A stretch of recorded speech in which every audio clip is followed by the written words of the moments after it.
What is up, everybody? Happy Friday. Happy weekend. It is good to be here.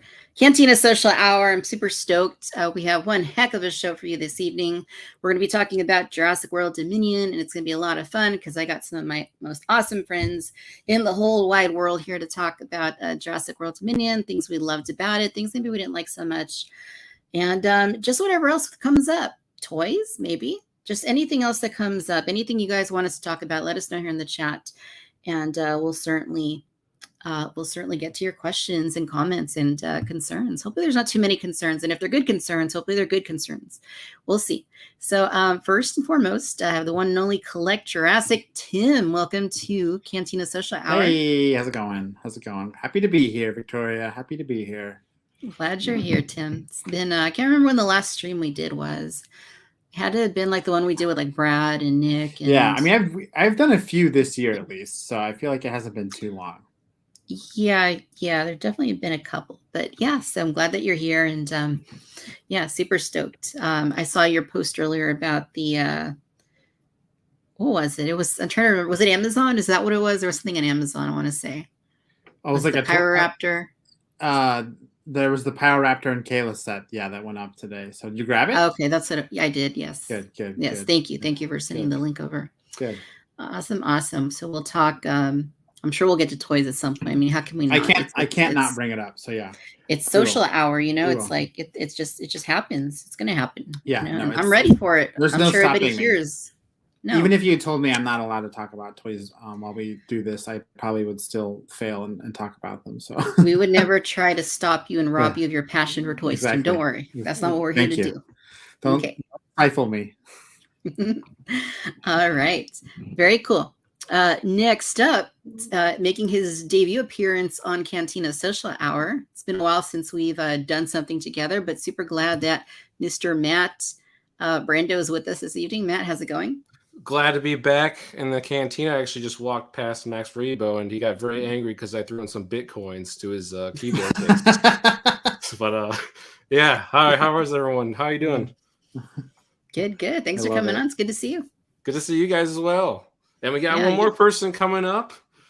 We sure do. We have Nick, the one and only Nick, who is back with his Jurassic spirit. Definitely see it in his clothes. Hey, Nick, how's it going? Doing well. Glad to be back, and thank you for having me again. Of course, we're glad that you're back, and I see your bedspread too. I see Jurassic Park logo. Yeah, that's a nice JP25 Target special. So had to get that guy going. And is that the guest room, Nick? It's the office. Yeah, with a bed. I know, Dan. Yeah, classic. I have a TV over there. That's where I hang out to watch it. So nice. I like it. In the zone. Very cool. And who knows if anybody else may or may not show up. We don't know. This is our group so far, but you never know. It's the Cantina. You never know what kind of unscrupulous people might show up. So, but we're off to a good start. Nick, what are you drinking there? What is that? That look good. That is an IPA from McKellar Brewery in San Diego. Oh, no, the answer is blue milk. Come on, man. In the Cantina. I mean, I'm not colorblind. Oh, it's orange milk. Orange milk, yes. It's apple juice, Nick. It's apple juice. Apple juice. All right. So let's see what is going on here in the chat. Looks like we have a nice little group forming. Star Killer is here with us. How's it going, Star Killer? We got Paul. Paul, thanks for coming back. Good to see you again. We have Geometrics. How's it going? I'm not sure who he's referring to, but there's 3 people that he's could be referring to, and probably referring to all of them at once, because why not? Pico B1, good to see you. Thank you for coming in. Angry T-Rex, good to see you as well. Geometrics also says the greatest duo. I'm going to change this to the greatest quadruple. Is that a thing? Yeah. Quad? I don't know. The greatest group. Let's just go with that. Alex, good to see you. Thank you for coming in. Nice to have you back. We got Adam in the house. Happy Friday, Adam. Good to see you again as well. Jay is with us. How is it going? Angry T-Rex. I want to know what you like to see in the future of a Hammond collection, like higher quality vehicles, like Muldoon vehicle with the Robert Muldoon with interchangeable arms. All right, why don't we go ahead and take this question? Tim, what do you think?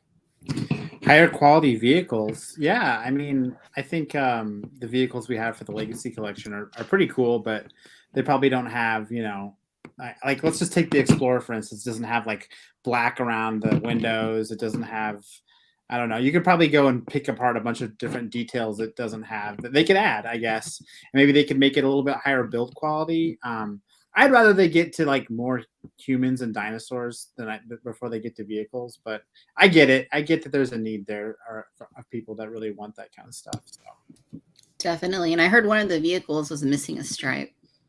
Yeah, exactly. So they might pull one of those anyway. So they really do need to go back and revisit the cloth top Jeep in Hammond Collection with that infamous stripe. Never escape me. I'll never drop it.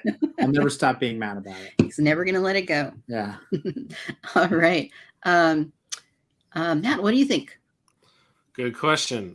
Definitely in the right direction with the Hammond Collection stuff. I think I'm gonna make a video about it. That I like it a lot.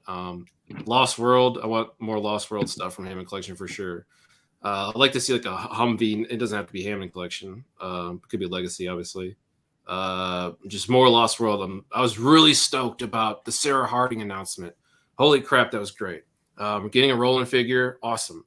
Hopefully that ball keeps rolling. Get like an AJ. I really want to see like a Humvee. Kind of rate a Humvee. Mattel can make one too for sure. And of course, obviously, the trailer. And hopefully in the future, like more play sets like a command compound. So, yeah, definitely. Cool. They Right, really hit Lost World hard this year, didn't they? I mean, they really went for it. So, yeah, totally. Nick, what are your thoughts? Hammond Collection.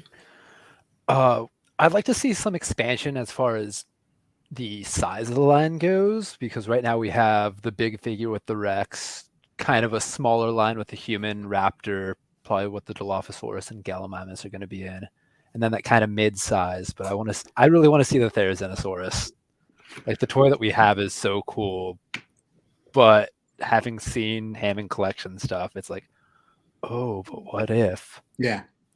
Mm-hmm. And then some sets would be really cool to throw back to the Lost World. Like Matt was saying, I think a high hide set would be something that Hammond Collection could do that nothing else could do properly. Well, not just a Hammond. It could be a Legacy one. Like that's an awesome toy back in the day. That was a great toy. Yeah. An awesome toy. Yeah, for sure. Yeah, vehicles I'm okay off of right now. I think Legacy has done a pretty good job, so I don't think I'm in a hurry to see any Hammond Collection vehicles. But I certainly want to see more humans. I want to see more dinosaurs too, and they're off to a good start. I think T-Rex is coming soon. Triceratops is coming soon. Give me that Stegosaurus. That's what I'm waiting for, is the Stegosaurus. Right. And yeah, by the way, that Jurassic World Dominion, like we didn't see Stegosaurus for very long, but I'm glad they finally fixed it. So it's back to like the Lost World look finally after all this time. I just realized that this week. I saw some like posts on Twitter about it, and I was like, well, I mean, it was in the movie so briefly that I didn't catch that the tail was different, but yeah, it's cool. Yeah, and the head, it looks so much better. Oh my God, finally. All right, cool. Who else is joining in here? We got Jurassic Animations with us, and we got Braddock here with us. So hey guys. All right, so the meat of our conversation this evening, Jurassic World Dominion, came out a week ago today. And how many times have you guys seen it? Just 4. Once. Only twice. Sorry, guys. I'm a big dork. I saw it 4 times. Well, I'm currently poor, so I can't afford toys or movies. But yeah. I went.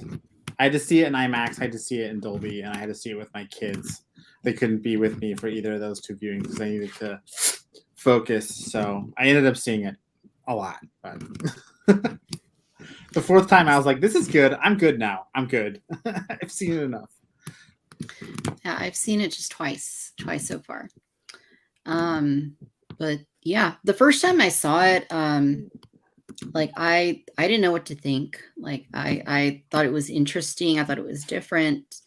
But I had to see it again. That second time, I think really went a long way to forming my exact opinions. Yeah. So far. Yeah, so let's talk about things that we loved. I think one way we could start this evening is to talk about, I think we each were working on lists of 5 things we liked about Dominion. Why don't we start with that? We'll just go really quick through each of our lists, and then we'll build a conversation off of what we hear. Nick, you want to start us off? Keeping it to 5 for things that I loved actually was a little hard for me. You guys know that I like the movie a lot. Mhm. One thing that I really liked is it felt like Crichton more than just about anything has since the original Jurassic Park. I felt like both the old and new cast showed up really well. Like this is some of the best performance I've seen from the new cast in Jurassic, in my opinion. Their Xenosaurus was just really cool. Like the Biosyn facility and the whole vibe that they had going and with that setting was really nice, and I really would have loved to have seen more of that. And I know this is something not everyone loved, but I actually really loved the animatronics. Yeah, that's a good list. That's a really good list. Love it, love it. Matt. Okay, I can pretty much piggyback off of 2 of what Nick said. I had also that there is Xenosaurus in my positives. One thing I actually want to bring up as a discussion piece. I know that I guess it's kind of gotten like hatred on the internet. Colin Trevorrow said that the Giga is like the Joker and like wants to like, just cause destruction and stuff. But actually, I don't know if he's like kind of swindling the public, but I feel like that Therizinosaurus is actually the Joker because like that was the one that was going around kind of like destroying everything and kind of just wrecking havoc and not giving a crap. So actually, I feel like the Therizinosaurus is maybe the Joker, but I do see how they kind of like made the jagged jaw, whatever the Giga is a design choice. But yeah, love the Therizinosaurus. Also love the way that it was filmed. That was probably the best scene in the film. It felt like a Jurassic Park scene because there's tension and it actually slowed down. But loved number 2. I love piggybacking once again. Biosyn. Absolutely love the aesthetics of Biosyn, especially like the lab-ish area. I don't know if you guys have played like Resident Evil 2 and 3, but big video gamer, and that reminded me of like the last like act of the game. You go into what's known as like the lab facility of underneath Raccoon City, and so that's where like the pretty much the virus for the zombies was made. And it's like this beautiful facility, very clean white walls, modern looking, but there's like blood everywhere and zombies. So it reminded me a lot of that. I know Colin Trevorrow plays video games, so I'm pretty sure he got that inspiration from there. But new ones, I guess I really like Grant and Ellie back together. And if I'm not mistaken, someone can correct me. I think they kissed for the first time on screen. So I like that they arced and they kind of completed that story. And then my last 2 is the Dodgson's death was like a nightmare. It was beautiful. I love the way it was filmed. Same goes with the Biosyn aesthetics. But and then bridging off of Biosyn, the Dilophosaurus. Every single bit that the Dilophosaurus was in was just poetic justice of just having a little bit in one movie, and it had like a really good amount of like attack and screen time. And even when it was being like, I guess choked out by, were we talking about spoilers or no? Yeah. Oh yeah. Okay. Yeah. So like, in case I didn't throw it out there, yes. Spoiler alert. If you haven't seen the film, you may not. Get out. Sorry, but Yes. when it was what's going on? Yeah, when it was about to spit to Claire, because I was like, I saw the trailer, I was like, how does Claire get out of this? She has to get out of it somehow. But yeah, the Owen like choke. I mean, it's probably a little bit over the top, but like Owen chokes it and it's choking on a spit. I was like, that's pretty creative. So yeah, I loved every single bit of the Dilophosaurus in the film. So those are my 5. Nice. Very nice. Tim. All right. I got 5. I got a couple of repeats. I think you'll see that there's a lot of ideas I like, not necessarily like executions, but Biosyn, I think that's going to be a common thread. Biosyn was incredible. I agree with Matt. The aesthetic was perfect. Very Umbrella Corporation. Yes. Very very like sterile. I know that Biosyn was like an amalgamation of a bunch of things. Obviously, Apple, obviously Tesla, and all these different things. And even I didn't even think about that sort of like lab view. And every time I watched that scene with the lab they go into, it's like that was a set they built. It's just incredible. I mean, it was not like they rented out like a hospital and painted the walls orange. Like it is literally like all custom built or something. It's just so cool. Again, I like the sort of like different inspiration they use to build out Biosyn. Piggybacking off that, I love the idea of the sanctuary, like so much. Probably saved the movie for me. I'm not trying to sound dramatic, but that was like the best part of the movie for me. If you know me as a Jurassic fan, I miss Isla Nublar. I never want to leave that's Jurassic to me is a island facility of dinosaurs. So the sanctuary for me was sort of like that infrastructure. You had like these subterranean tunnels and these outposts, and this like control room with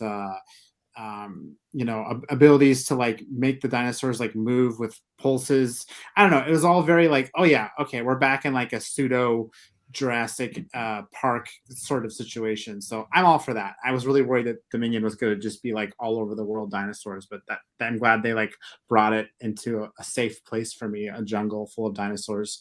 Let me get back to my list. Sorry.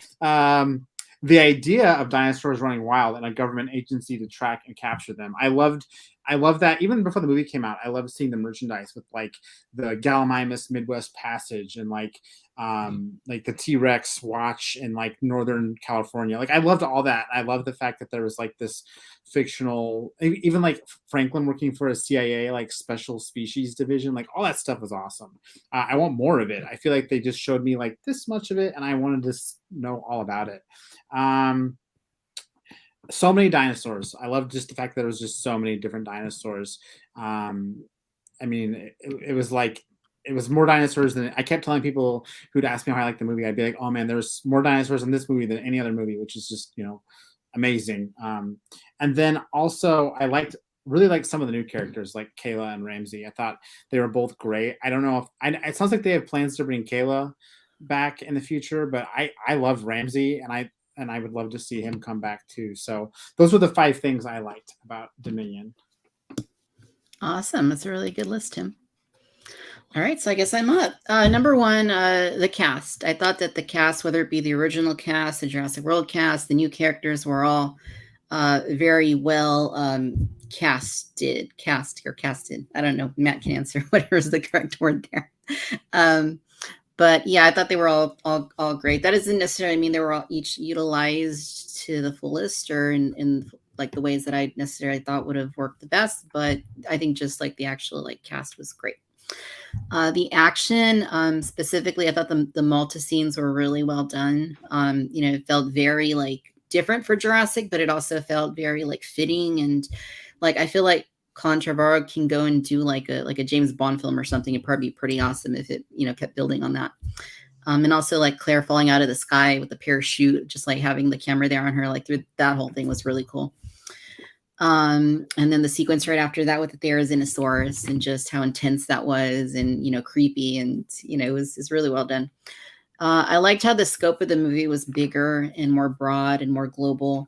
At first I kind of wasn't sure the first time I saw it, but then I really appreciated that it took that approach on the second viewing. I liked Maisie having more of a complete arc, kind of having a little more closure to her story. And then the new dinosaurs, and some of the old ones too, seeing them again. I really liked seeing the new species, maybe not the Pyroraptor so much, but everything else I basically loved, all the other new species they added. So that is my list. Awesome. All right. So anything you guys want to focus on regarding these lists? Is there? I heard a little bit of. It sounds like we all liked Biosyn and the aesthetic of that. Anybody want to build on anything from that part of our those parts of our lists? Do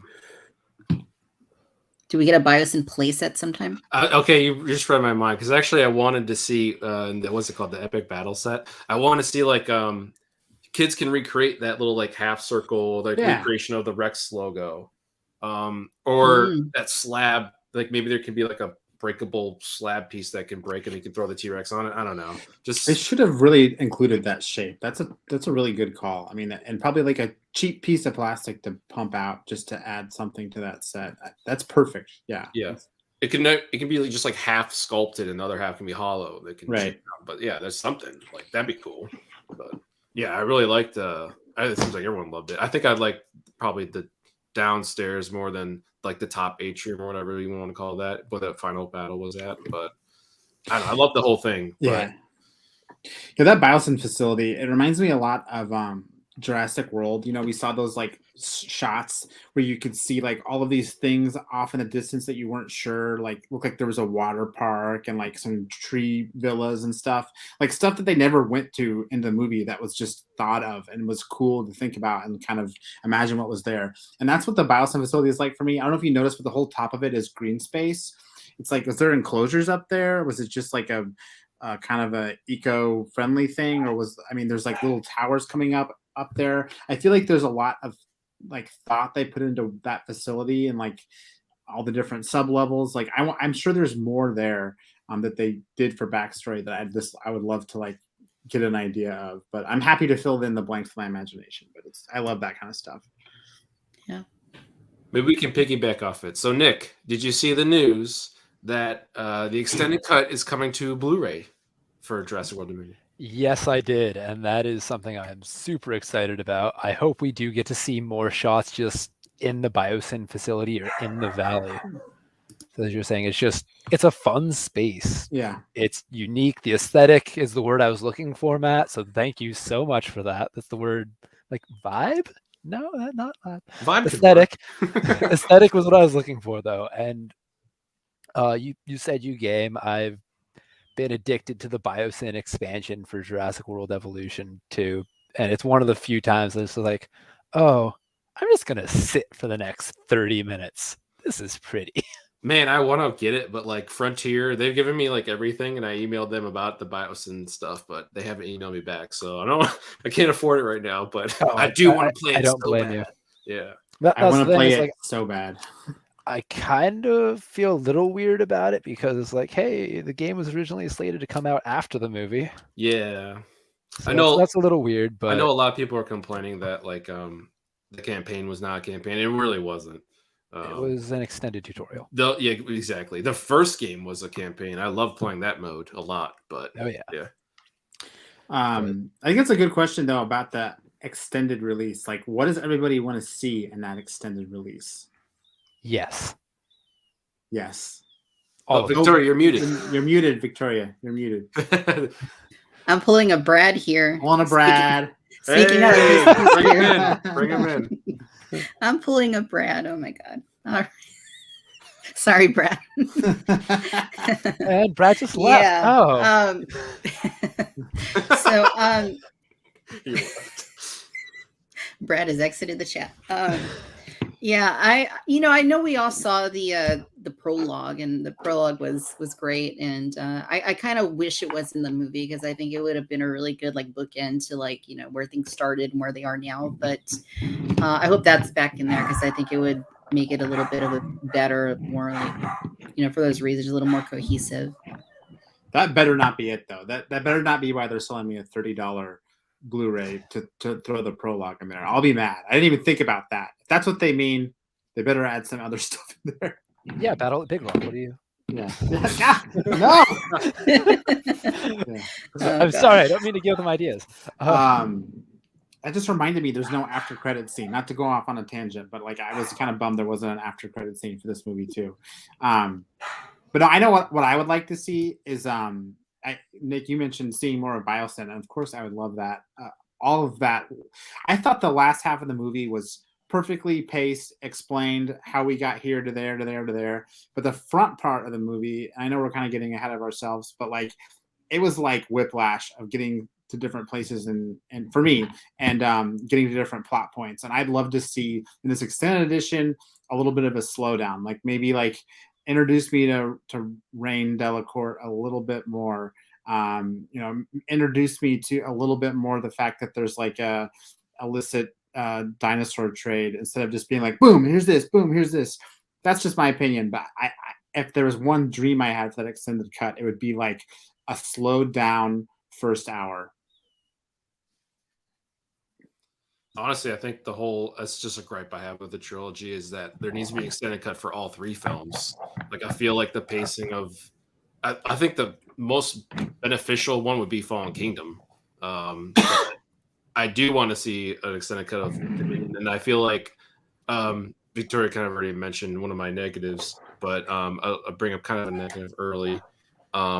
Stuff is like kind of like not explained; it just happens. And I'm actually friends with Jackie Ewins. I don't know if knows him. He works for pretty much Yes. Universal. He does the Dino Tracker and all like the viral stuff. And he's, I guess his official title is like Jurassic lore expert or whatnot. So like if someone has a question, he's supposed to answer it. If he doesn't know one, he has to kind of go back to the footage and Michael Crichton original content and find an answer. So he said that on Twitter like literally yesterday, because he just created a Twitter account again. He left it earlier, but he said that like for example, I have a problem with why is a Pyroraptor randomly at this lake or pond or whatever it was? Like why is the Dimetrodon randomly in the mines? And why is a Giga and a Rex in the same enclosure and a Therizinosaurus in the enclosure too? And he said that it was pretty much Biosyn's doing that. And I was like, well, that would be great if it was like somehow at least minimally hinted at in the story. Right. The Dimetrodons is interesting because like they have those sails and like, I mean, nobody knows why they had the sails, right? But I think the consensus, and Nick, maybe you can correct me if this is wrong, but it kind of seems like it's related to the sun, you know, regulating their body temperature. So like, why would they be in a mine, you know, like in a dark mine? Like if that's the case, I don't know. I gotta say that Dimetrodons in the mine to me just felt right. And now that you put it that way, I'm like, oh, that's weird. I guess that's true. But something about them like lurking around in the dark like totally made sense to me. But I guess I didn't stop to think about the anatomical use of their sail being for absorbing heat from the sun. But maybe they go out during the day or something and they stay there at night. You know. Yeah, that is true. It could be twofold because depending on what sort of climate they're in, it's either to help release excess heat if there's any sort of breeze going by because it's a nice thin membrane for that, or if it's cooler, absorb that heat from the sun and get that going for them. So kind of has that dual use going for it. I know, BioNerd. But yeah, it doesn't help them a ton in the mines either way. Right. I guess if they're chilling in the water, it's a way for them to stay a little warm if they're in the water, but because it's really cold outside. Like, I don't know. It was weird because like in some parts it was cold, right? Like the frozen lake, and then in other parts it was more like it seemed like warmer, more. Well, I think green, it's because they dammed off that river, and that must have had some sort of like temperature effect on the valley. I don't know. That's kind of I was like, oh, they dammed it up, so it became a jungle. Sure, okay. Yeah, maybe even the ice lake was warm under the water because like Owen didn't even seem cold when he got out of the hypothermia temperature waters. A couple people messaged me about that, and that kind of stuff never really like registers for me. Like that's like being like, why did they ever go to the bathroom? It's like that kind of stuff. You just keep going, you know. It's like when people get beat up in a movie and they keep going. Like if you get beat up in real life, you don't just keep going. You're like down for the count. So it's like one of those things where it's like, yeah, he probably should have had a blanket around him for like an hour or so and dried off his clothes. But this is an action movie. No, he can't have them because Claire burned them all. Oh, that's true. She did burn all those blankets. What was up with that? Like I was trying to figure out. Like, at first, I thought she was covering like I burning my clothes from like the operation. But like the more I watch it, the more I think it's like, oh no, she's just burning blankets. She's just burning old blankets. So it's just. I thought it was chucked the beanie in. I saw the beanie. Oh, did she? Okay. And it might have been like blood or snot from the little Nasudo. Is my guess. Okay, well that makes sense because it was sick somehow. And for next Dino Rescue Op, you don't want to be transferring germs. Mm-hmm. That's true. And you know, I went and looked up like the end of Jurassic World to see if it was like that blanket she had at the end to see if she was burning that, but it wasn't the same blanket. So that's just where my mind went. It didn't even go to like it being like the snotty, bloody, pseudo baby clothes. If it didn't have blood on it, I feel like a good wash would be fine, but whatever floats your boat. I don't live in a cabin in the woods, so. That is true. So I'm going to go over here to the chat, see what is going on. So Mary has joined us. Mary, good to see you. We got Tom. Tom, how are you doing? Jason is in the house. Jason, how's it going? Angry T-Rex says, personally, I don't mind that the Spinosaurus wasn't in the film. Geometrics, Dodgson's intro, and Denise Dilophosaurus, and embarrassing my fourth has to. Okay, so there's your list. All right, cool. Denise, that's a random one. I think it's supposed to be Demise. Yeah. These are definitely OG casts and the Thylacines. Angry T-Rex is asking for our thoughts on the Giga vs T-Rex. There's an Therizinosaurus repack. Okay, so the toy. The 3-pack, the toy. because I really do not like it. I think he's referring to it's about the toy because it's repack. Yeah, I don't think any of us really liked that. Am I wrong there? The art is outstanding, and the rest of it is. Yeah, the art is outstanding. I'll agree with that for sure. I think that it's a necessary evil with toy manufacturing.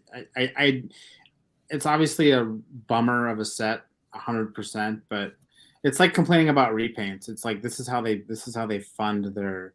This is how they make money. This is how they operate, and when they put Ellie in this set, they knew exactly what they were doing. They knew exactly who it would piss off, and it really the net takeaway is probably like we'll still make a bunch of money off of it because I bought it and the other people I know bought it, and so it's like I think that they know full well that the disappointment of this set for a lot of people, but overall, they're gonna hook collector. Every kid that's gonna get this set is gonna be like, "Who's this lady?"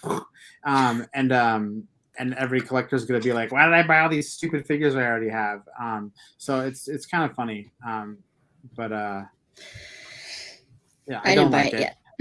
Yeah, I didn't buy it yet. I don't know if I'm going to. It's just like $120 for Ellie. Like, I mean, I really want that figure, but I will say I don't think she's coming out in another set. It would be very rare for Mattel to do multi-release of a character that's not Owen and not like Claire. They did it for Kayla.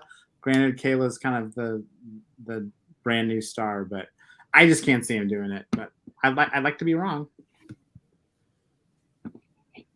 I'm hoping that people don't, because my friend Nick, not this Nick, but my friend Nick brought up that he thinks people are gonna like potentially steal Ellie from the pack at like Target.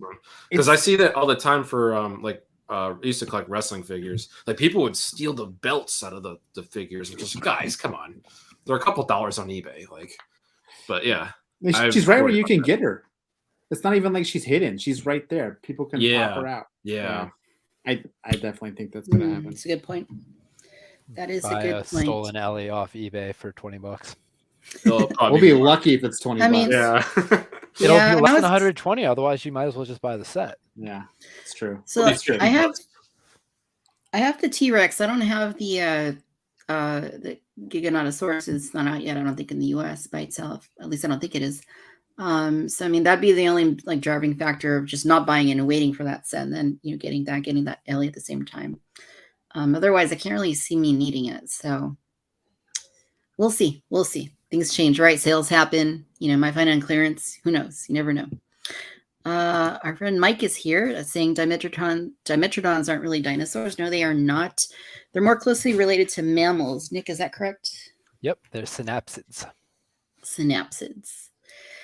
And Tom is talking about the Dimetrodon song. All right. I think I've heard of that, actually.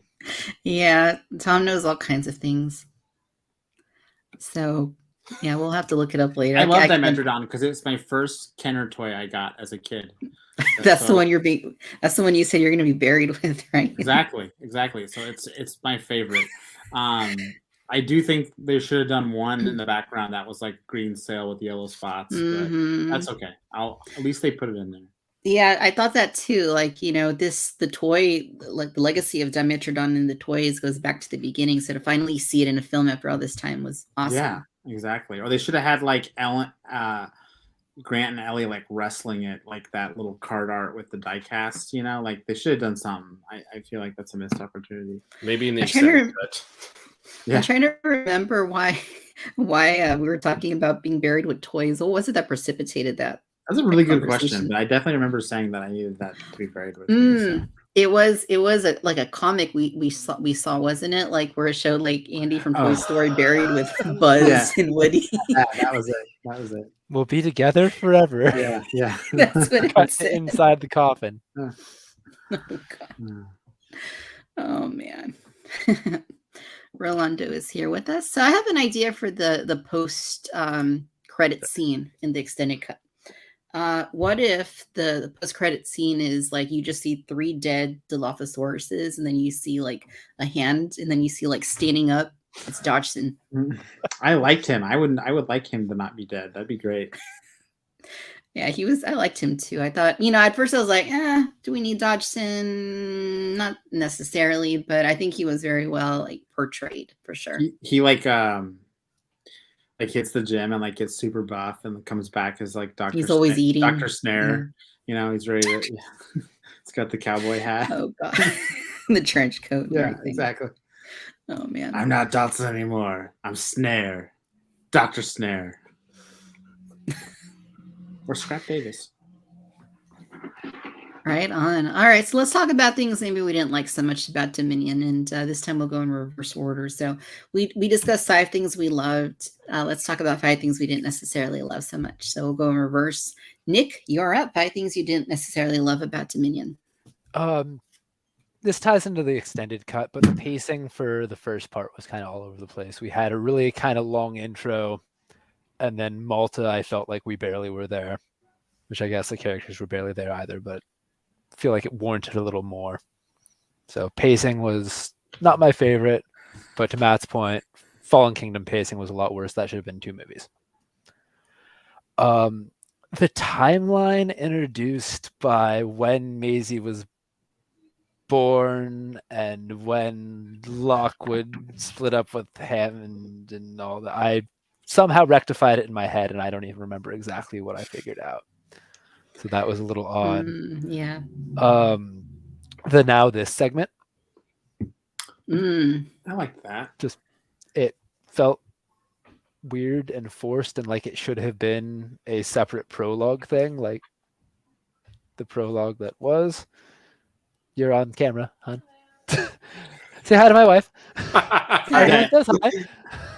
It was one way to do a lot of like good exposition, versus just being like, this is what's happening. But yeah, I can see how it was. And then the Mosasaurus was sad and left out again. It got 2 scenes. Mm-hmm. I love the Mosasaurus. Poor Mosasaurus. Yeah, it's still out there swimming with the whales. And then 5th one, the final battle felt weird and forced.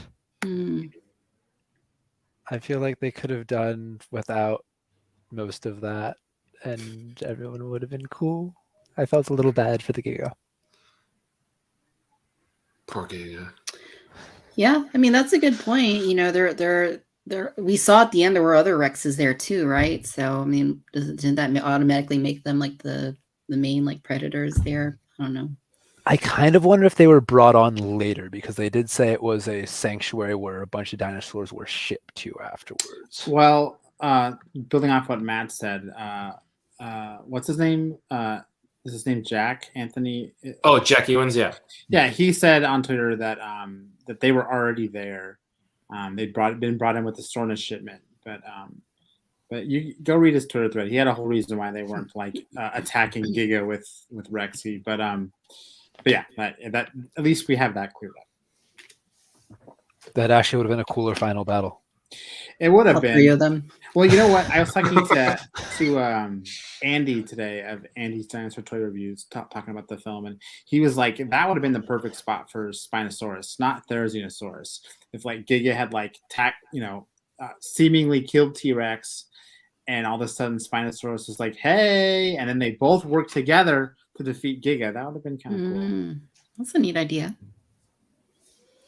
Yeah, that's a neat idea for sure. And there's, some community members that would have been, thrown a bone with that. Yeah. Not me, but yeah. All right, Matt, what about you? 5 things you didn't love about Dominion. Okay. I have something similar, I guess, to Nick, but the prologue, I felt like there should have been the prologue there because it was a weak opening for me. Outside of just the first Jurassic World, I think every single Jurassic Park film has that like first attack. And so like in storytelling, that's like filmmaking, it's the inciting incident. So that kicks off like the story. And like Dominion like really didn't have that. And they also, building off what Nick said, they repeated another news story. They had a news story in Fallen Kingdom. They're just doing the same thing. And it was stuff we've already seen before in like, I don't know if it was in Fallen Kingdom, but it was in like the marketing materials, like the footage, like the little girl being chased by compies, that type It of was stuff. at the end of Big Rock. Yeah, the Big Rock, that's what it was. Okay, Yeah. yeah, thank you. Yeah. So yeah, it's just writing. I have all kinds of writing issues. The dialogue was number 2 for me. Some of the dialogue, I did not like the slid in my DMs line. I think maybe Emily wrote that. Come on, Emily. Maybe it was Colin. But yeah, I wasn't a fan of that, and the whole Starbucks Grant thing was a little bit too silly. But I know, like that. I actually like that. really, I did like that. Fair I enough. laugh at it like every time. I will say the slid in my DMs thing. Grant's confusion harkened back to the computer confusion for me, so I like yeah. that a little bit. makes sense, But yeah. it was shaky. Yeah. I will say, Matt, real quick, You the go ahead. inciting incident was the mosasaur attack. However, it did not carry even a fraction of the bite of other movies kind of inciting incidents. I mean, Fallen Kingdoms has one of the best openings ever. So I think it's there. It's just 2 seconds long. Like Yeah. much of the front half, it's way too rushed. Like they could have had like a fisherman like clinging to a life raft and like having the mosasaurus circle him and getting rescued. They could have done something to make it a little bit more like emotional and like the stakes were higher. So I agree. That's the thing that was missing. They tried, but what they have isn't working. Yeah, it's just a montage of stuff. Yeah. And it's just like, oh, okay, I guess start the story. Yeah, because that's like what they did in Fallen Kingdom too. Was like that, like reporting on the volcano and all that. Yeah.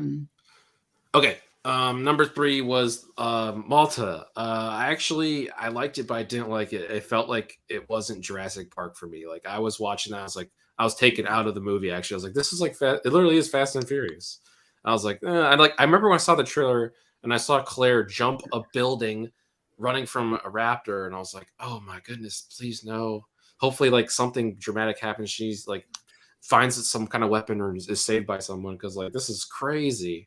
So I felt like, and I've also, I think, seen that apparently a bunch of like, I think Chris Pratt mostly is like, yeah, it's like James Bond. I'm like, oh no, maybe he's trying to be James Bond. But Dodgson, number 4, Dodgson, I felt like maybe he has like this higher prestige in our own minds, but I felt like he was a little bit weak. I felt like I've talked about this in my own review on my channel, but I felt like he should have been like put 2 and 2 together and like maybe figured out some things. And like, what was he stupid, or like I felt like he was intelligent but he wasn't, because like eventually people are gonna put 2 and 2 together that locusts are eating non-biosyn crops and they're staying away from the biosyn ones. Like I don't know. I felt like he should have done more justice. Anyone could have put that together. Like anybody could have put that together. But counterpoint to my own point, I did like the locust like plot. I thought that was actually kind of cool in a way. Oh, yeah, because it was different. It was Crichton like. I don't know if Nick agrees with that or not, but you do? Okay. Yes. That was a lot of people like Locust. Why? I'm like, Michael Crichton? It makes kind of sense. And it was fresh for me. It wasn't like the same recycled thing. Like that Fallen Kingdom tried something new, and then this tried something new too. But it also kind of tried to stay in the same like universe. But yeah, the number 5, I think I already kind of talked about it. It was like random dinosaurs in random places. So I think I'm all set.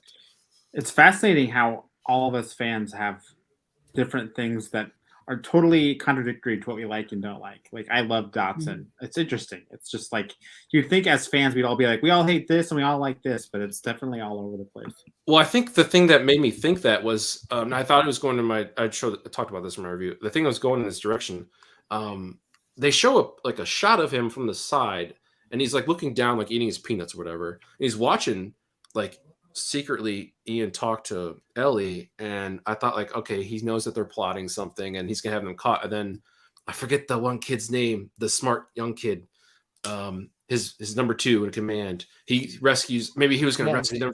Ramsey Cole. I keep on forgetting Ramsey. I don't know, I can remember, just remembering that name. I thought Ramsey, he could like Dodge could be like, all right, I know what you guys are doing, and they throws him in like a jail cell or something, and just like Fallen Kingdom a little bit. But Ramsey like puts them on the whatever monorail that was, and has them escape and all that. That would have been kind of cool. Like Dodson was just kind of stupid. I don't know. I felt like he should have been a lot better or smarter. I don't know. But yeah, he was definitely, to me, reminded me of the book Dotson, who's just willing to take shortcuts to get things. I don't think they really explain that, but if having that novel backstory in my head kind of helped him go down a little easier, I guess. His stupidity, I guess. Also, Um, was it for the Lost World? Not to cut you off. Was it for the Lost World? Was it Dodgson that like threw Sarah Harding off a boat or something like that? Like, I felt like maybe something like it was that. wasn't it? What was it? Yeah, I don't remember. Was it? I don't know. I read Jurassic Park more often than I ever go back and read Lost World. I think it was Lost World. I think it was Dodgson. But like know that you're would have been cool if like another thing, Dodgson with Ian. Like Ian like gives away everything, and all Dodgson does is fire him. Like he could have like attempted to do like an Eli Mills and kill him or something. Like I don't know, like throw him in a giga paddock and they have to go like rescue him or something like that. I don't know. Well, I think it's someone in the comments said like he was willing to let other people like do his dirty work, but like he was never one to like, kill. He was like far removed from the evilness. He'd be like, I don't know, just turn the ADS off. I don't know, just turn it off. Like even though he knew damn well it was gonna happen, he like tried to act like, I don't know, removed from it or something. Yeah, that's true. He felt like a pretty good example of what a lot of people think of the very wealthy. Like, oh, I'll get away with it. Yeah. What are they going to do? Find out that I did the thing with the locusts and find me? I'm super rich. Yeah, who cares? I fund half of the seed that people eat. They're gonna find me. It's a cost of doing business. No, that's true. True. I got my 5 things. Can I do my 5 things? Yep. I guess. Victoria said we were gonna. We'll let you. Said we were gonna do it in reverse, and somehow I've been last both times. So I don't know how that worked. But wait, you were first the first time, weren't you? I was. Yeah, it went boom boom and then Nick. Yeah, that's okay. It's fine. It's whatever. No, I know we've talked about it again and again about Malta for me. The market I think was an awesome idea, and I think we just needed to spend more time there. We needed more time setting it up. It couldn't just be like we're outside the entrance. Hey, just so you know, there's a bunch of like illegal dinosaurs in here. Here we go in. Like they could have set it up a little bit more. The thing that I really didn't like was how like Franklin's like, hey, don't contact Barry. He's in deep cover, okay? And then the next scene, they're like, hey, Barry, what's going on? High five in the street. And then Barry's like, literally in that scene, he's like, okay, you guys can listen in, but don't get involved. And the next scene, he's like, do you see them? Are they in the market? It's like, okay, you just keep doing things that the last scene before it said wasn't going to happen. I get that when Franklin said don't get involved, like he knew they were going to, but he said Barry was way too cool meeting them out in the open for being in deep cover. And then when Barry was like, you guys can't get involved, but here's earpieces, and Claire, go into the market and let me know if you see Rain Delacourt there. Like that part was like, this is ridiculous. I cannot reconcile this as just like, oh, it's just a movie, get over it. It's like, no, this is just like poorly constructed. Sorry, that was probably as harsh as I'll get. The plot line of having Ellie go to Biosyn to get a sample and having Grant there for a witness, like she needed to get a sample from there. It's like, again, anyone could have put 2 and 2 together. Like there's Biosyn seeds, there's locusts aren't eating it's like that part of it was like the locusts were cool. The whole idea of it was cool, but like the reason to get the original cast to the Biosyns felt like a massive stretch. Alan Grant's low-key performance, he's my favorite character of all time, and I felt like he was just mumbling. I mean, there's literally scenes where Ellie's just talking and Grant's like, yeah, yeah, like I'm not even joking. When you watch the movie, there's literally scenes that's what's happening. He just didn't get his chance to shine. He's my favorite character. And I went back and watched Jurassic Park 3, and he's like full on Alan Grant in that movie, and they just didn't let him do that in this movie for some reason. Don't know why. Maisie's entire story, I don't have time to talk about that, but the whole thing, everything about it, I just do not need it anywhere near my Jurassic. They changed the rules a little bit here and made it a little better than Fallen Kingdom, but I still don't understand. I don't need it. And then the singular dinosaur encounters, I loved Pyroraptor. I loved Therizinosaurus. I loved all these new dinosaurs, but like I saw the trailers and I was like, oh, that's cool. Can't wait to see what else happens. Can't wait to see that pack of Pyroraptors. And it was always like, oh no, there's just the one. It's just the one dinosaur. And that always felt like a theme park ride to me, where it was like, here's the Pyroraptor, here's the Therizinosaurus, here's the Allosaurus, here's the Carnotaurus. It's like, give me some, show me some like pack action. Show me that there's more than one of these dinosaurs running around. That to me, I was kind of disappointed by.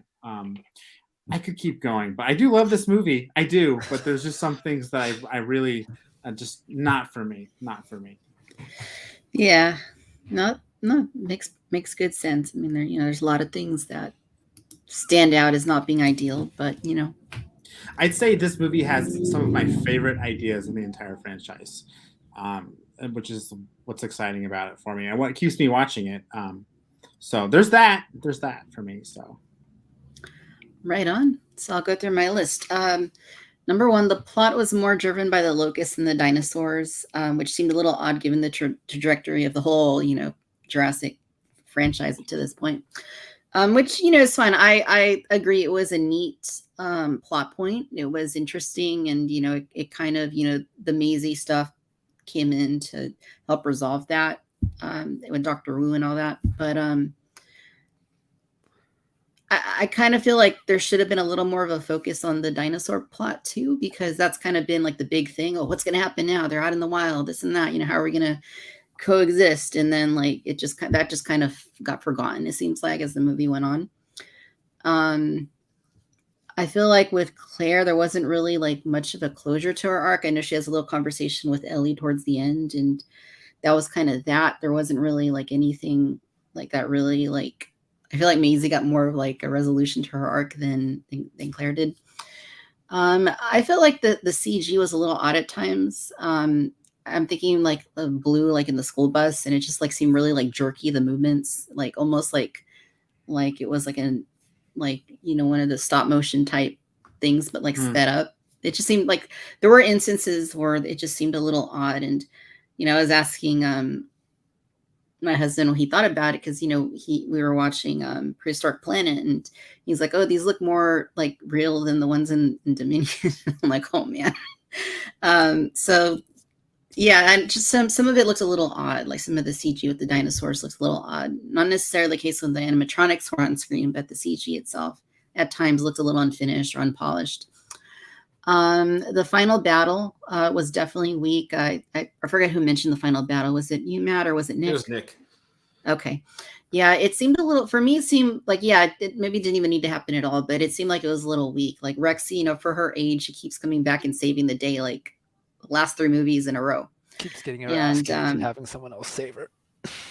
Or that, yeah, she's teaming up with her dino buddies, and they're taking down like. Yeah, she doesn't deserve to live.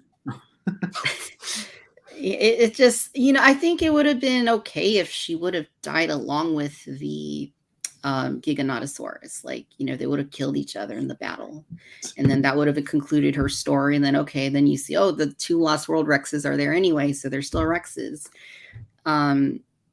So that, and then the ending, I felt like, the end sequences where you see the dinosaurs with animals and people and stuff seemed a little contrived, because it's suddenly, oh, that locust plot is resolved now, all that, now this other thing that we've been talking about, the dinosaurs, oh, they're back, don't forget about the dinosaurs, how does that, how are we going to deal with that? And it just seems like, oh, okay, so they're just there, and it's not a problem anymore. Like, I just felt like the whole thing like kind of felt a little unfinished here at the end as a result of that. So those are the things that I found I struggled with a little bit with this film. I love how Wu was like, he let go of the locust. He's like, this is amazing. It's like, dude, you're just fixing like a terrible disaster. Like, this isn't like a beautiful moment for you. But he's like, they're flying. Oh my gosh. It's like, I thought that was kind of funny. It was a really like beautifully warm scene and all this stuff. But it was like, for what's actually happening here, I feel like it's just kind of funny. I saw it more as the weight of what he was done being lifted from him a little bit. And he was like, I don't cry myself to sleep every night now. Yeah, like it was that his only. That's the only mistake he really alluded to was the locust. He didn't like seem to think of the Indominus or the Indoraptors being mistakes. So I don't feel like he was completely absolved of what he did. Like, but he's okay. He got off unscathed. So that is true. He did. He really was just upset about the locusts. The other ones only killed a few people. Right. They could have ended the world, I guess. It's a different scale. Yeah. Yep. To be honest, the Indominus mostly sorry, the Indoraptor mostly killed not great people anyway. So that's true. like that's a net positive. Serve justice. Did it kill Iris? Iris never came back, huh? We don't know what happened to Yeah, it was a Iris. deleted scene. I would have loved to see that in the film. Like that movie could have been so good. I don't know. Should have been 2 movies. It could have Yeah, been 'cause 3 hours. I don't know. Yeah, I could have just skipped the Lockwood movie entirely. That would have worked for me. Stop the first movie at the saddest scene in Jurassic, the Brachiosaurus burning. Yeah. Start the next movie on the mainland. Yet there were brachiosaurs on at Biosins. I wonder if they were like from Sorna, or they weren't those crazy looking ones from Jurassic Park 3 though, so that was good. Well, and that news segment in the beginning of Dominion, they showed Nublar and it was very green. There was a lot of green going on. There was a lot of spared vegetation or regrowing vegetation. So you can't tell me there wasn't some dinosaurs that didn't survive Mount Sibo for sure. I thought that was footage of before it blew. I don't know. It looked like pretty. It looked kind of like it was roiling a little bit. I thought the top was blown off. I thought it was like. Oh, maybe, yeah. I actually think that footage is online, so I'm gonna go look at it right now. Well, you've seen it 4 times, Tim. Gotta see the cam footage. I'm the authority, okay? Yeah, you can look at the live Nublar cam and see what's going on there right now. See what that looks like.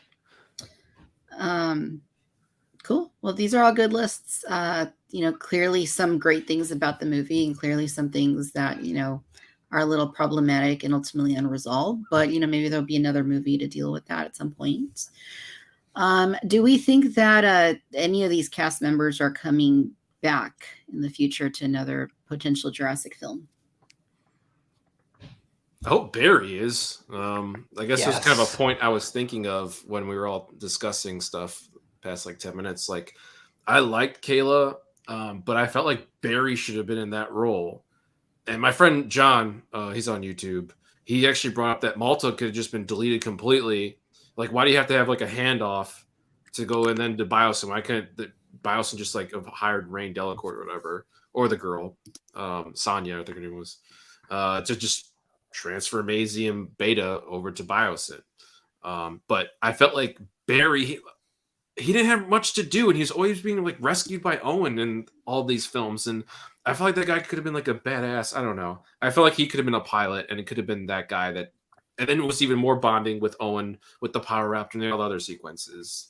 But I like Kayla, but I'm assuming Kayla's going to be back. But I would like to see Barry for sure, because I don't think he had any justice, because he was a part of that Raptor training group and didn't really do much. So I really feel like he and Kayla should come back and have at least a little mini series with trying to deal with the dinosaur black market, and Soyona should be back.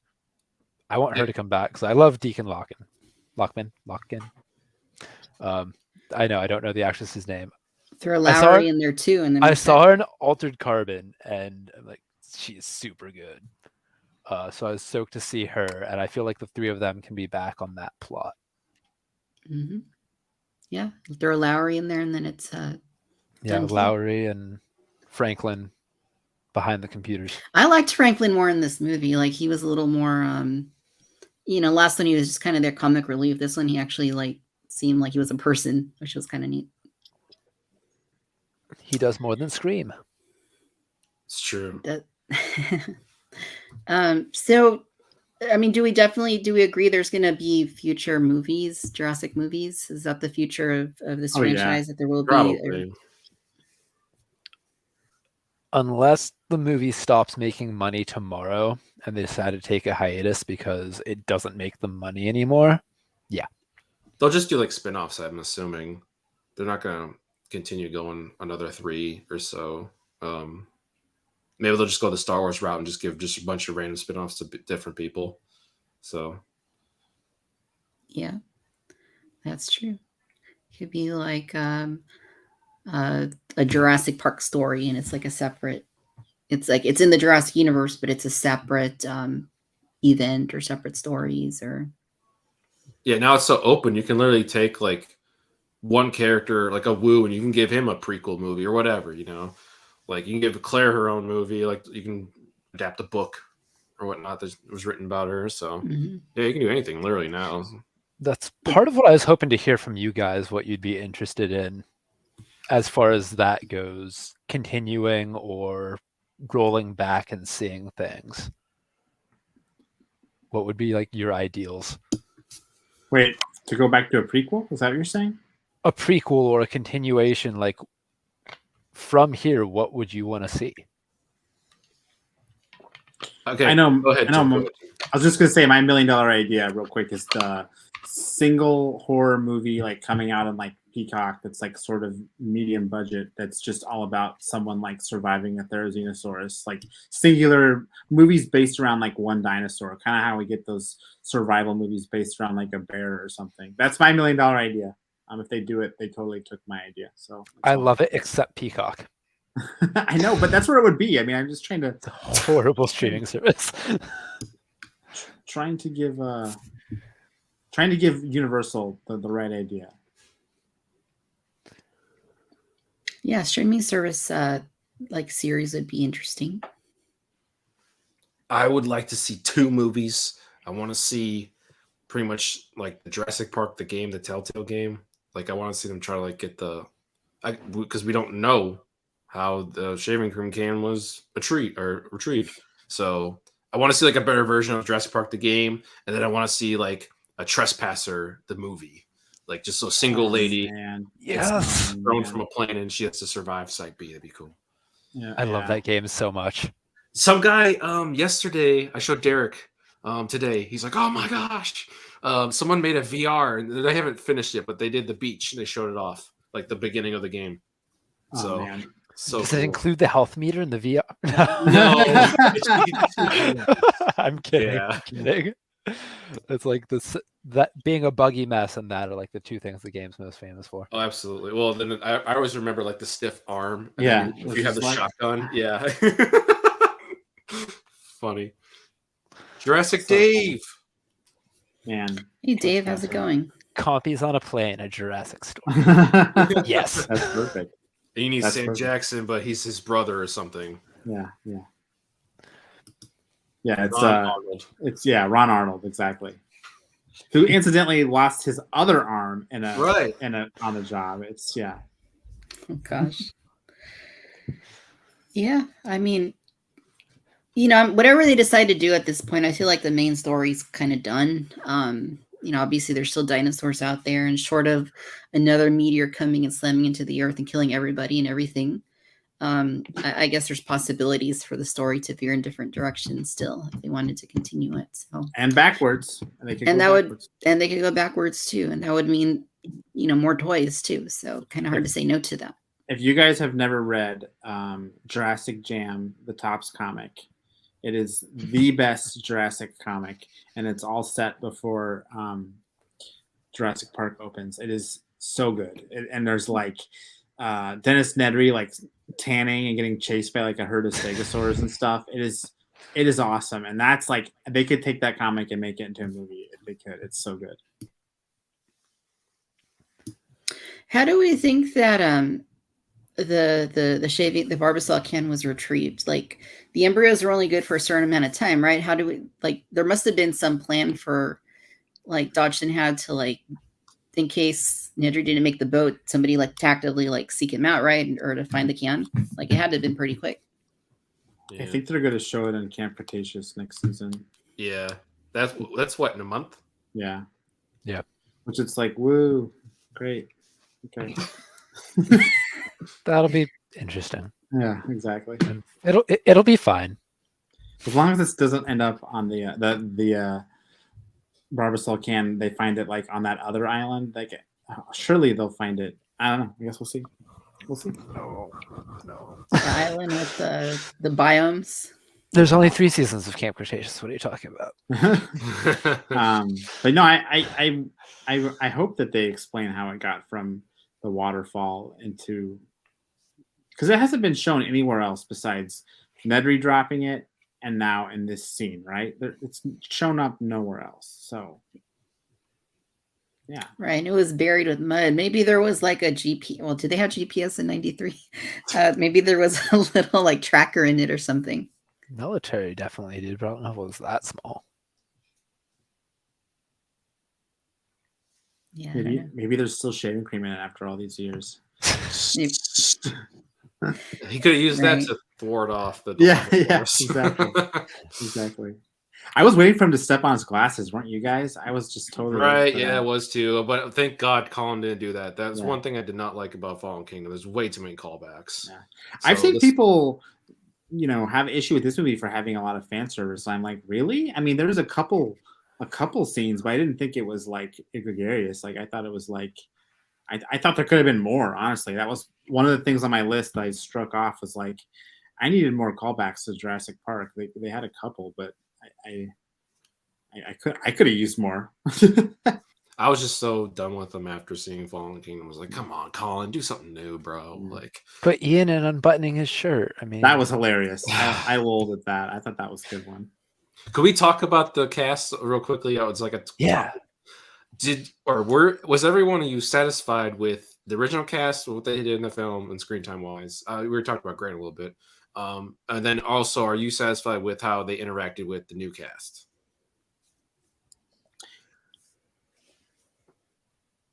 I would say overall, yes. I think, like Tim said, Grant was a little bit underutilized.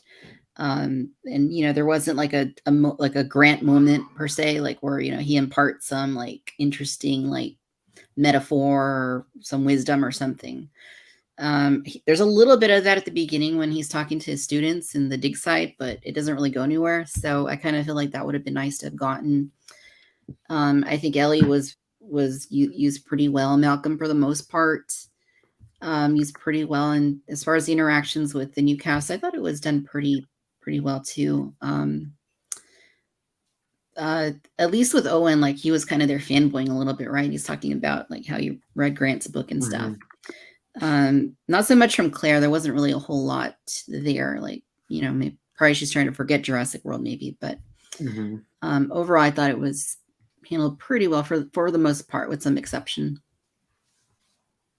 Yeah, I would say overall, I think they did a great job interacting with each other. The only other thing I'll say about Grant, and this is super controversial, but I'm going to say it. He's the main character of Jurassic Park. He is the hero of Jurassic Park. He's the main character, and they just made him a background character in this movie. And yeah, I just love Alan Grant. He's my childhood hero, and I'll die on that hill. He felt tired. Yeah. He felt worn out to me. I also appreciate that they did kind of nod to Owen is not smart. I read your book. Well, I listened to it on audio. Yeah, right. Audio tape too, like tape. Rented it from the library. Yeah. If he was in the military, their tech is not always cutting edge. It's spoon edge. Yeah. I felt that like I was a little bit disappointed with Grant, and especially like I wanted to see a really cool, and there was a cool action scene with capturing Beta with Grant and Owen, but I like Grant and Owen Grady meeting. I thought it was gonna be a lot better than I saw on film. Like I feel like I just said this in my review. Like Grant says, "You're Owen Grady, you chain raptors." And I was like, that's all he says to him. I'm like, what? Like I waited 6 movies for this. Like there's got to be something better that he can say. Like shoot, I don't know. Yeah, that's a good point. Maybe Greg says that maybe there'll be more Grant scenes in the extended cut. Hey, Greg, how's it going? Good I to hope see so. you. We're all putting a lot of faith in this extended cut all of a Yeah, sudden. we really are, but there better be some good stuff. It's going to be the prologue. If it's just the prologue, it'll be a bummer. The prologue was cool, but I almost felt like you could have tacked the now this stuff on the end of the prologue. I think they really and cut had the prologue the out. theater runtime. scene at the start of the movie and extended that like drive-in theater scene as the inciting incident. Because we saw the Rex being loaded in a plane. I assume at some point you see it being captured in the extended edition, hopefully. There's probably, I think he talked about an Overraptor fight or something with Colin. Was it an Overraptor? Oh, really? But yeah, That's I don't know if cool. that was prologue or not, but I know for a fact that if like someone in Hollywood is putting out a film that's an extended cut, there's going to be more than just one thing added. So there's going to be more just scenes that we don't know about that'll be there. Like, so it's going to be the prologue and then probably something, if not a couple more things. Maybe like 20 more minutes. Who knows? Maybe, Nick, there'll be a motion comic connecting how they capture the T-Rex.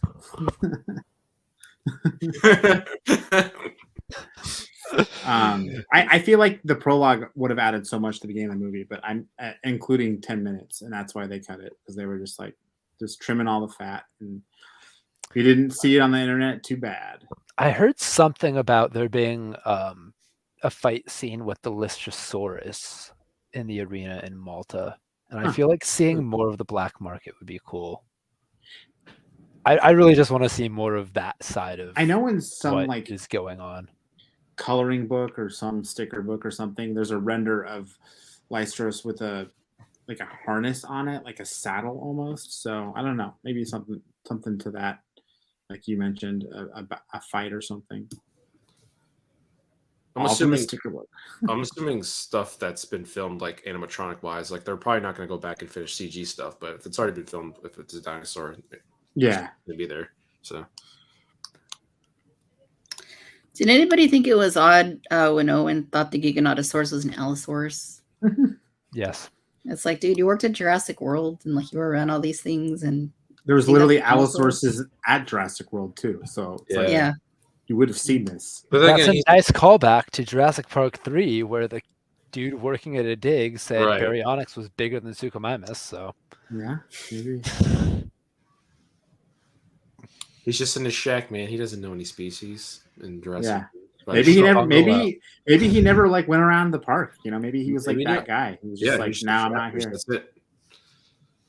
Chilling out in his bungalow in his board shorts and drinking Coca-Cola. That just reminded me, and I'm sure this angers some people, but I thought it was awesome how the Giga dragged its tail on the ground. I thought that was so cool. I mean, I didn't do it as a rule, but when it turned around from grabbing the deer from the Rex, its tail was like through the ferns. It was cool. I like that. I mean, I'm sure that's flies in the face of paleo accuracy, but I thought it was cool. I'm in the same boat with the paleo accuracy thing, but we don't care about opinions. I thought since I think it was the bootleg of the prologue, I saw the Giga and I was like, that thing looks like Godzilla. And so when it was dragging its tail on the ground at the bio scenario, I was like, yeah, that thing definitely is Godzilla because it reminds me of it so much. And it spits fire. True. It's freaking Godzilla. It's not the joke. The joke is the Therosaurus. Yeah. I think that's kind of a strange comparison because, like, it's just a dinosaur, right? I mean, it's not like the Indominus Rex. Okay, that would have been like a Joker, you know, but like Giganotosaurus is just, you know, dinosaur. It didn't really like do anything just to do it. It was. I don't know. I thought the outpost attack, which I think is one of the best scenes in the Jurassic saga, I loved everything about it. I thought the Giga was really toying with them, and that's where I kind of maybe got the idea of what Colin was saying about just wanting to watch the world burn. Like, it was like walking around the car trying to step on them versus just like going for them and like, you know, just devouring them in one fell swoop. It was like just kind of like slowly chasing them and it literally tried to step on Malcolm and he got out of the way under the truck. So, and then when I got up in their face at the tower again, I feel like it was just like, it wasn't hungry or something. It was just like, I'm just going to like basically screw with these little meat bags as long as I can. It felt a little more territorial than hungry, which I feel like on second watch, that's how I felt about the Pyroraptor scene too. Huh. Yeah. At first, I saw the Pyroraptor. I'm like, first watch Pyroraptor scene, as much as I actually love the design of it. It was one of my least favorite scenes, but then the way it was kind of like swimming mouth open reminded me of like how sea lions will blow bubbles in people's faces. It was doing a lot of posturing more than like actively trying to eat either of them. So it felt more like, hey, what was that loud noise? What the hell are you? Why are you here? Get out of my space. So it felt like it actually got animal behaviors a little better than most of the world movies have. I think just like Therosaurus and the tension there, I could have done with like 10 more minutes of like underwater pyro terror. That was such a cool scene. If they had like, you know, go through a whole area of ice and deal with those underwater swimming dinosaurs. That would have been such a cool concept. Just got a taste though. I really like the outpost attack. I felt like that's why some of us don't like the ending fight, because I felt like that it peaked too early, like dinosaur action wise. I felt like if I had to analyze it. And yeah, the end fight was okay, but yeah, the best portion action wise, dinosaur action wise, was definitely that Giga outpost fight or attack. That was cool. I gotta say, the way the final battle came off to me, I agree with what everyone's saying. To me, that solidified my take that like this is just Fast and Furious. Like every movie now is gonna have this end battle that's like kind of ridiculous, kind of a team up. That's just what's gonna happen now. It's happened 3 movies in a row, and it's become the calling card for Jurassic World of just like, oh, there's going to be like a dinosaur's going to jump out from off frame and save the day. Like, that's just what's going to happen now. Would you rather have that or a bunch of military helicopters come in and save people? Exactly. I would rather have this 100%. Yeah. So that puts into perspective. Yeah. But it's just like it's supposed to be over the top and ridiculous, whether you like it or not. That's the intention. I actually felt like Fallen Kingdom did the end decently, because it culminates more with the Rex eating Mills than it does with Blue jumping on the Indoraptor. That's true. Like that was the one win the Rex actually got, and it was eating a dude. Not exactly a fair fight, but at the same time, that was a pretty awesome fight. The Therizinosaurus and the Rex roaring with lightning was the lightning it's strike a that really comes out. Cool box art idea. Yeah, it's really cool poster. Yeah. Cool T-shirt.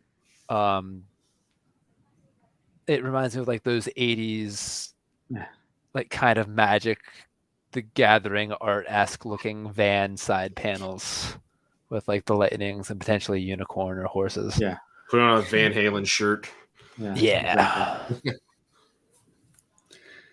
All right. Well, what do you guys say we talk some toys?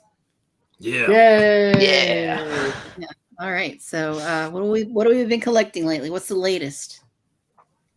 Not Nick, the 3-pack. What have you not the Ellie pack. I haven't added anything. A tower recently. On a dinosaur. Nice. Mine's right here. I have one more day where I don't know if I'm going to add to my Hammond Collection Raptor pack or not. Oh yeah, the BOGO. At least 3. How many do you have now? I have 2. Okay. The BOGO, man. Got to get after the BOGO. I did my final BOGO run tonight. I might do, because Ian was one of my last purchases, so I might do my classic Target returns where I return on the old receipt. I might do that. I'm with you, so it's all get right. an Ian, get the Velociraptor. I have bought every figure that I have gotten at least twice because of paint and price changes, and yeah, that's how I do collecting, I guess. I spend it in gas instead of on the toys. These are more things that aren't dinosaurs that I love. I've been getting after these for the BOGO, the Atrociraptor crates. World building. One. That's what Mattel's doing this time, is world building. They're not. We need more of that stuff. Yeah, they're not just giving us just dinosaurs and dinosaurs and dinosaurs and dinosaurs and maybe a human here or there. Like, there's actually like, it's small. It's not a lot, but they're at least giving us like a motorcycle here, an enclosure there. Now we have the Outpost Chaos playset. So that's what I'm most excited about, because I've been collecting the same dinosaurs for 3 years now. So I really hope we get a non-RC version of the Jeep. I have that on my table too here. This is my customized one though. It's not the official release, but because I really liked that thing. It is nice. In the movie. It is really cool, yeah. It yeah. I haven't even tried like the RC Dodgson figure. What'd you say? Release that with the Dodgson figure? Yeah. Yeah, that's what we should talk about. The figures that we deserve that we aren't getting. Dodgson, Barry, Woo, Whoa. I'm glad to get the Sonia Santos figure because she's awesome.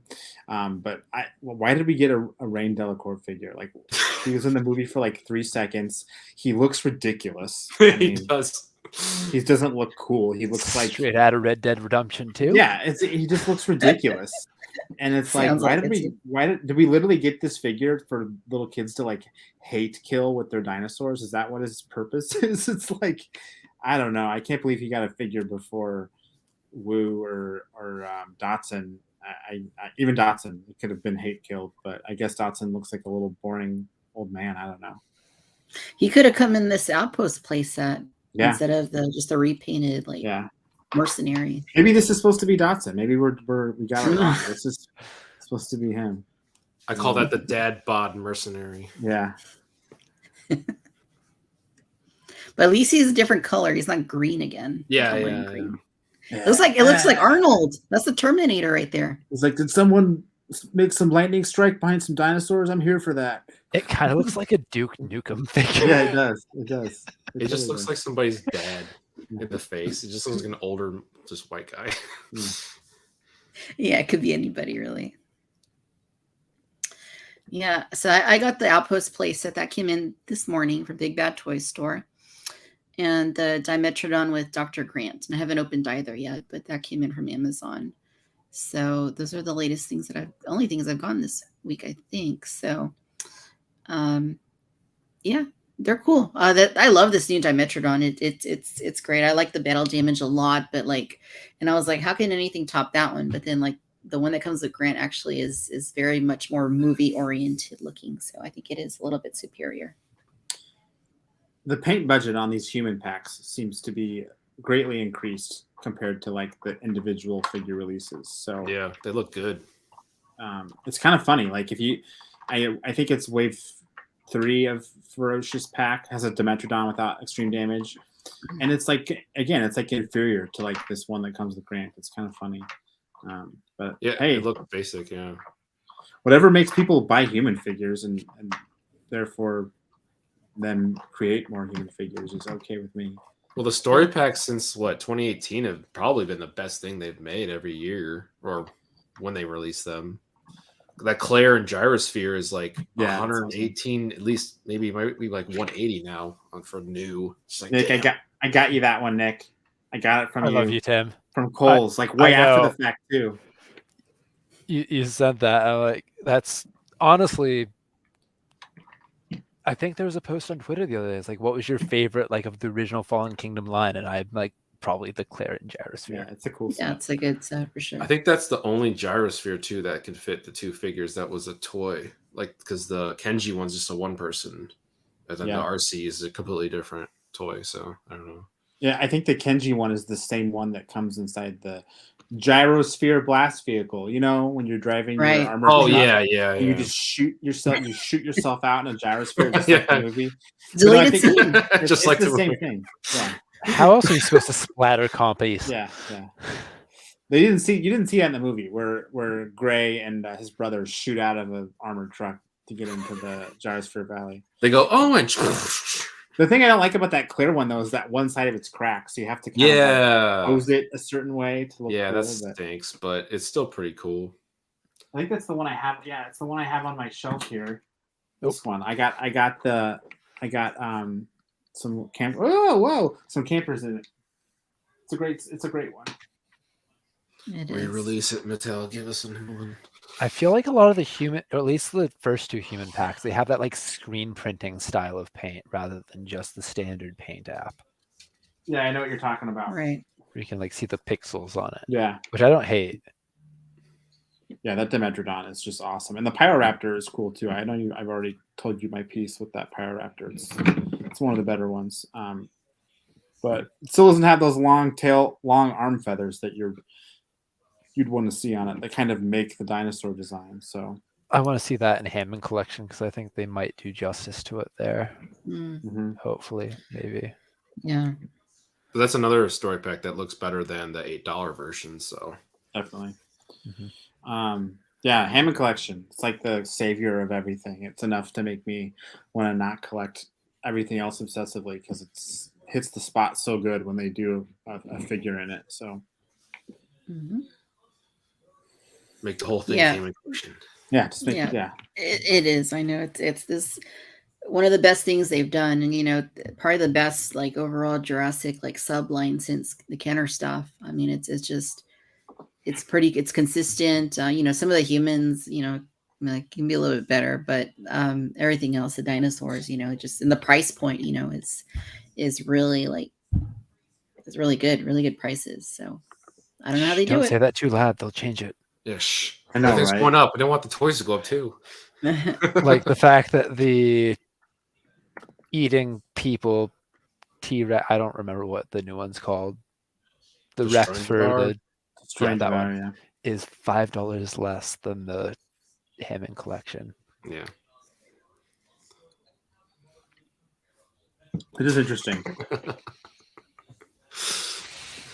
Not mad about it. I'll say that I am very not mad about it. But that's also why I'm buying multiple Hammond collection Velociraptors. If they were $20 a pop, I wouldn't do that. Yeah, right. Exactly. So it's like, oh well, instead of buying one $20 one, I'm buying 3 or 4. I'm saving money basically. So yeah. Yeah. Do you guys think we'll get a Parasaurolophus in Dominion colors from Hammond collection? I really would like just the be Dominion painted? colors. Probably. Actually. It needs to be a Dominion sculpt. They'll probably do it because they want to go towards a route of like, you know, doing repaints and type of deal. So eventually, within probably 6 months or a year, I'd say they'll do that. I'm okay with that with the Parasaurolophus sculpt. It's an awesome sculpt. It is, but like that. If they retool the face, though, it would be kind of. Yeah, maybe if they just retooled the face, that would work.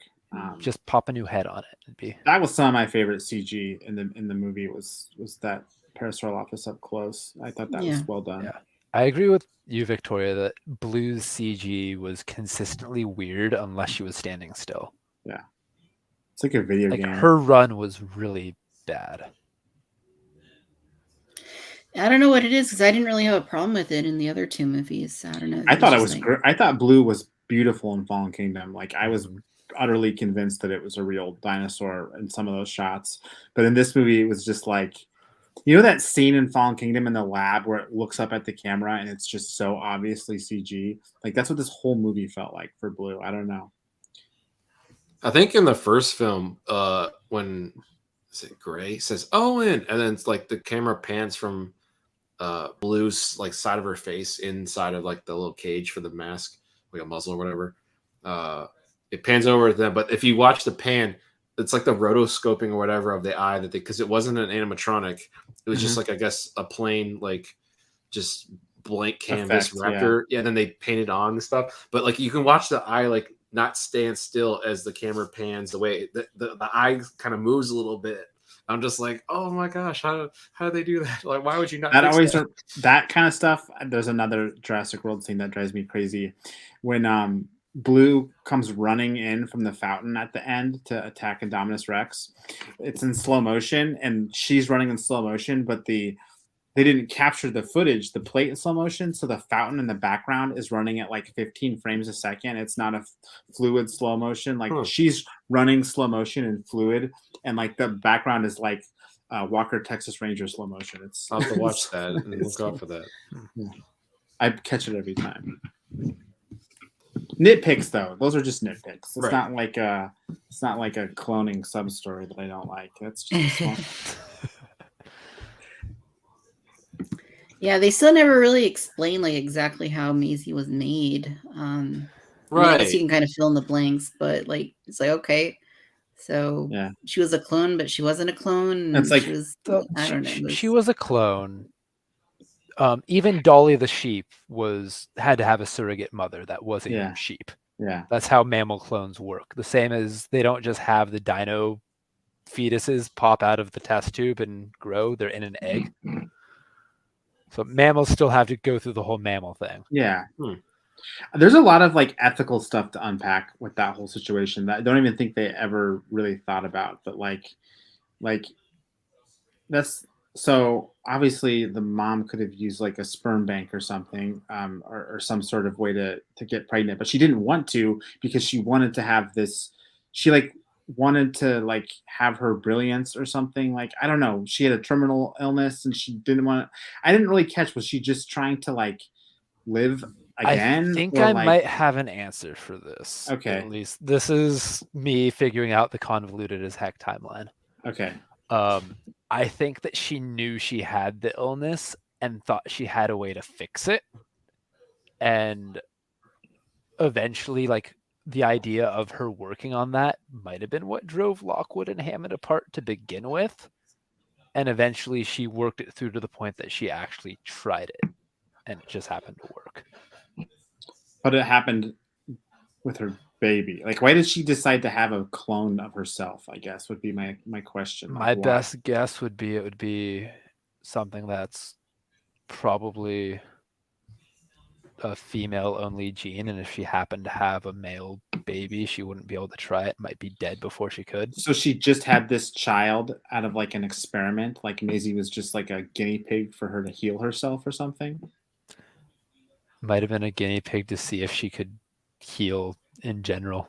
And then she was just And like, try to actually, I love and she this was baby. hoping she could apply it later. I just feel like, yeah, they never really explained like your mom wanted to have children so bad. It's like, okay, well, that's like a thing we can do with modern science without having to clone yourself. So, what was the reasoning there to be like, well, I'm going to clone myself? Was it because she could? I mean, she didn't obviously share the technology with anybody. I don't know. Just again, I could probably debate. Yeah, this. it's shaky at best. Yeah. But Yeah. maybe she viewed Maisie as slightly less bad than having a normal baby if she failed. I don't know. It's Because it was kind of on shaky moral ground to begin with. I don't know. It's maybe the extended cut will explain it a little better. And did Ellie know that Maisie was a clone of her when she met her mom? I didn't At some like that. Yeah. She should never have met the mother. Yeah, I was wondering, like, what did she know at the time? And she obviously met her before she went to Jurassic Park.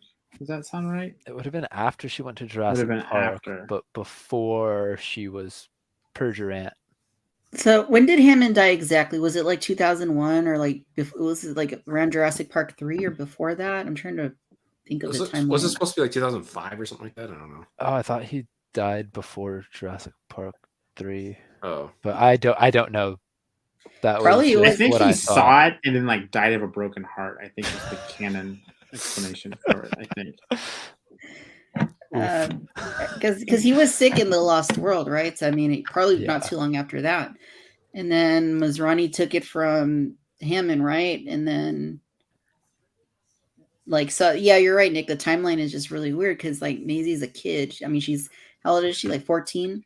So Yeah, so she would have been born in 2008, which is So you can't drive apart Hammond and Lockwood because of Maisie if Maisie isn't even in the picture for a long time. So I don't know. It would have had to have been something where he knew the daughter was going to try human cloning, or he was going to try some sort of human cloning to help his daughter. That could be it. It might have Yeah. started as, hey, maybe I can make enough of you for you to heal you, and eventually it ended up in, well, I want to have a baby anyway. Yeah. That's that I could buy. Like, let's try just cloning your liver. and Maybe they were seeing like- how well that works. They were like at a cane shop. 1998. and, was like- when he died. Mm-hmm. Lockwood was like, I want the cane with the mosquito in it. And Hammond's like, well, no, I want the cane with the mosquito in it. You take the one with the hornet in it. Big fallout after that. And then they just like quit talking because Hammond refused to give up the mosquito cane. That could be it. All I know is a lot of people really hated on the Microceratops animatronic, and I thought it was adorable. Oh my gosh. that was bad. I that was- loved it. That was like watching Carnosaur or something. It was. Oh. I thought it was probably one of the more. See, this is why I love. There's such contradictory takes here. I thought the way it moved around was like very animal-like to me, but maybe it was masked by the poor VHS quality. I don't know. It felt not. It didn't feel like a far shout from the raptor animatronic Yeah. from Jurassic Park, Yeah. and I thought the baby raptor animatronic was great. So I think I was probably too busy rolling my eyes at Maisie, but with different hair. Is supposed to be her mom. Like, yeah, but I mean, she is a clone. That's kind of how that works. yeah, I mean, another nitpicky thing about that scene is they say it's in Sorna, but like the room behind them is clearly like the Jurassic Park control room with like the big porthole windows too. It's like A lot of the Sorna stuff was pretty similar in Trespasser. at yeah, least.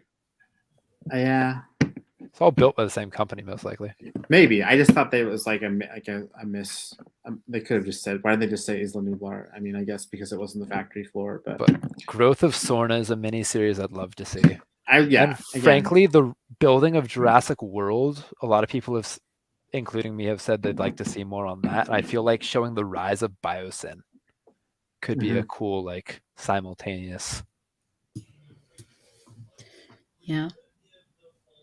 Definitely that now this segment though is essential to setting up the movie because my first viewing it was like a mess in the beginning. People were like walking in like late and I didn't really catch that like part where they're like Biosyn is researching dinosaurs for like pharmaceutical value. I completely missed that. So the whole movie, my first viewing, I was like, what are they doing here? What is their angle? Like and it's kind of good and bad that they had that that sort of explainer at the beginning, but like that's the only time they mention it, and then you just had if you missed it, too bad. They could have said that when Ellie and Alan were on their plane ride over too. Yeah, kind of like we explained it. That's Like, another thing. hey, we have dinosaurs because, like, why does he have dinosaurs? Pharmaceutical value. Oh, cool. I guess he does say like it's not about the money. This is going to save a bunch of lives, but Bullshit. Tesla.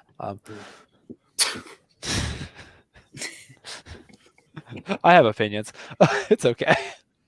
That's all right. That's what we're all here talking. That with Dodgson just building off of that, like he obviously is making enough money to have that whole like ecosystem, and like does not make enough cash for like why do you have to go out and like there's no motivation at all for him to have the locusts and have the world's supply. Like he's already rich as it is. Oh, I think that goes back to what Nick was saying about just that echelon of people. Rich people. It doesn't matter. Maybe I don't know enough rich people. I don't know. They're just like, I don't care. I want. What's my next way to make more? Yeah, like how can I? Yes, I have 100 billion, but I'd like 100,000 billion. So I'm going to figure out how to get that. Yeah. Like if I make 150 billion more, that's $250 billion. How do I do that? He definitely wasn't trying to save lives. Let's just say that. Yeah. Right. I actually disliked him my first watch, and I liked him a lot more second watch. Yeah, same. What was he always eating? It wasn't really explained how he was always like eating stuff. And it wasn't a bar either, because he asks Ramsey for a bar, but no, he's eating like nuts or something. Yeah. I was trying to remember. Does he? He doesn't do that in the Jurassic Park. He doesn't like eat any nuts in that scene.